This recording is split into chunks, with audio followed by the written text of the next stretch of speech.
The first time somebody tried to evict me from land they didn't own, using fake paperwork and a smile like they were doing me a favor, I almost laughed in their face.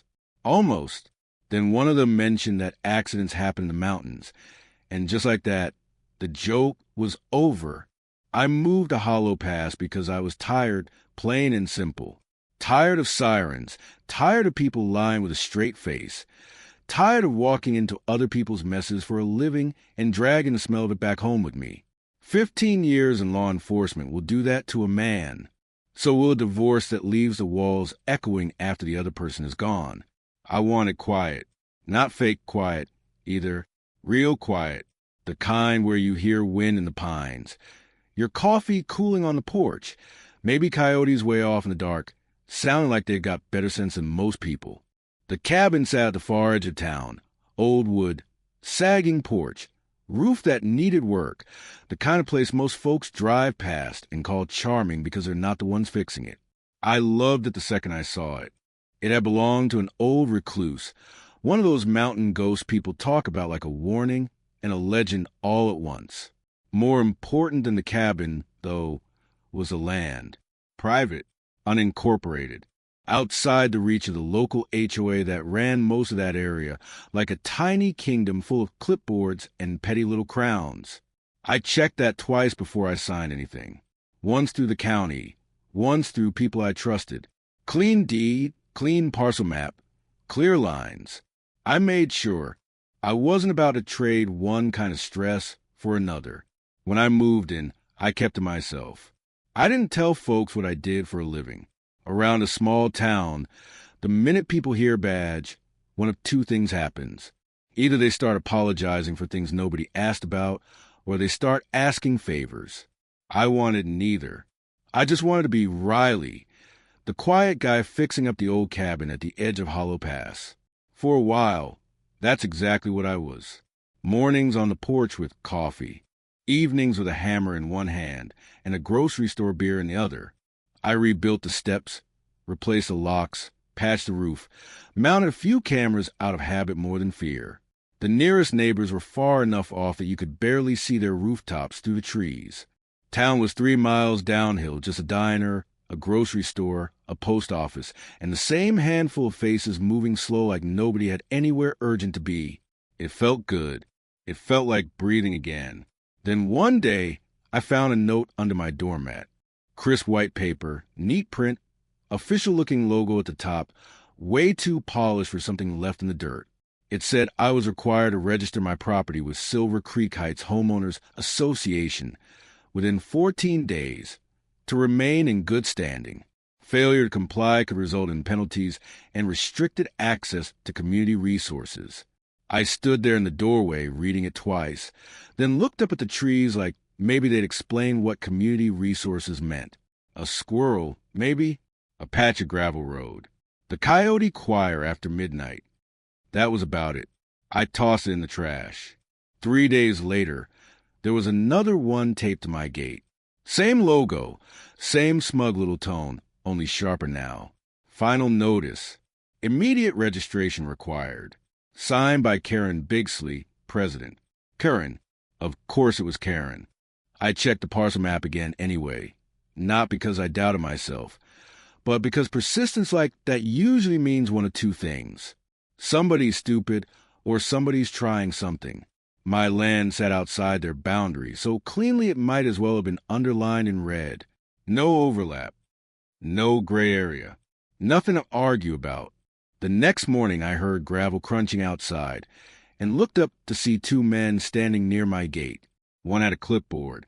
The other had a bolt cutter hanging loose in one hand like he didn't even care if I noticed it. I walked down slow and asked if I could help them. Clipboard smiled first. You know the type. Polite on the outside, rotten underneath. He said they were there to conduct an exterior compliance inspection on behalf of the HOA and needed access to the property. I told him he was already on private land and trespassing. He gave me that patient little bureaucratic smile people wear when they think rules belong only to them. Said all homes within the Silver Creek perimeter fell under HOA management. I said, then your perimeter is broken. The other man shifted his weight, bolt cutter glinting in the morning light. He said I could make it easy or hard. Buddy, just pay the dues, sign the papers, and it all goes away. I smiled at that just a little, told him I was already compliant with state law, which was the only club I recognized. Then I informed them they had 30 seconds to get off my property. They left, but not like men who'd accepted an answer. They left like men taking notes. That evening, I emailed the address on the notice, attached my deed, the county parcel map, zoning records, everything. I didn't bother writing much. The documents said enough. Then I sat on the porch with a drink, listening to the mountains settle into evening, and tried to convince myself it was over. It wasn't. A week later, I found a bright yellow envelope jammed in my doorframe. Notice of fine. Non-compliance violation. $680 in monthly dues for community maintenance. That nearly made me laugh. The only person maintaining anything up there was me, with my own 2 hands and a tool belt. Later that same day, a white SUV with the HOA logo rolled up by my gate. Younger guy in a polo shirt stepped out with a folder tucked under his arm, smiling like a man rehearsing lines in the mirror. He said he was there to assist me with my property registration. We could get it handled quickly if I had just signed the management agreement. I asked if that was the part where I paid them $680 a month so they'd stop trespassing. He kept smiling, but it looked thinner now. Said it was much easier when everyone cooperated. I handed him a copy of my deed through the fence and told him to file it under Do Not Contact. That smile cracked. He started talking about sanctions. I asked him like what, another piece of paper? Then I noticed the second man, bolt cutter guy, sitting in the SUV with the engine running, watching my house instead of me. That told me everything. After they left, I checked my camera footage and saw that same SUV pass my driveway 3 times between midnight and 2 in the morning. Slow, creeping, looking. So I started saving everything. A few days later, I came home and found my chain lock cut clean through, curled metal hanging like a ribbon. Somebody had posted a sign on my gate claiming the property was under HOA authority and that unauthorized structures were subject to removal. No break-in, no theft, just a message. The kind meant to get inside your head before they try to get inside your house. I replaced the lock, added floodlights, filed a report with the sheriff's substation as a resident, not as a cop, and still kept my mouth shut about who I was. Not yet. I wanted them relaxed. I wanted them sloppy. Then came the fake eviction notice. Formal-looking envelope. Stamped urgent legal matter. Inside was a document saying I had violated community bylaws and had 72 hours to vacate. They'd used fake seals, fake signatures, fake legal language, the whole cheap little costume. I stood in my kitchen reading it and thinking, well, I'll give them this. They were committed. The next morning I came back from a jog and found 2 men standing on my porch. Bolt cutter guy again, and a heavier one with tattooed arms carrying a clipboard and a tool bag. They told me they were there to secure the property by order of committee, said I needed to vacate immediately. I stopped halfway up the path and told them they had 5 seconds to get off my porch. The tattooed one smirked and said people who didn't cooperate around there ended up regretting it. Then he dropped his voice and said accidents happen, houses catch fire, shame if family got involved. That was the moment the air changed. I took 1 step closer and told him he had just threatened a police officer on camera on private property, and if he didn't leave right then he might need an ambulance. They froze. You could almost hear the gears grinding in their heads. Then they backed off, swearing, trying to save face as they climbed into the truck and tore out of there. I watched them go and felt that old instinct settle in deep, cold, and calm. Not fear. Focus. The kind that shows up when trouble stops pretending to be paperwork. That same day, I called an old friend in county records and asked him to quietly pull property transfers around Silver Creek Heights. Anything odd, anything rushed, anything that smelled wrong. What came back made my skin go cold. For property sold below market value, in 6 months. All processed through the same intermediary. All signed off by Karen. No proper court filings. No real foreclosure trail. Just pressure and paperwork and quick transfers. I tracked down one of the former owners, an older man named Sam. When he answered the phone, he sounded worn thin, like somebody who'd been tired for a long time. He told me they'd done the same thing to him. Threats, fines, fake notices, locked driveway, shut-off pressure. One day they told him his place was condemned. By the time he figured out half the paperwork was nonsense, he was already gone and too sick from the stress to fight it. After I hung up, I sat on my porch staring at the trees and thinking about how many crimes in this world were a tie, use polite language, and call theft by a nicer name. That was the real twist, I guess. This wasn't some nosy HOA overstepping. This was a racket. An organized little fraud machine using fake authority to scare decent people off valuable land. Once I saw that, I was done playing patient. I started building a case.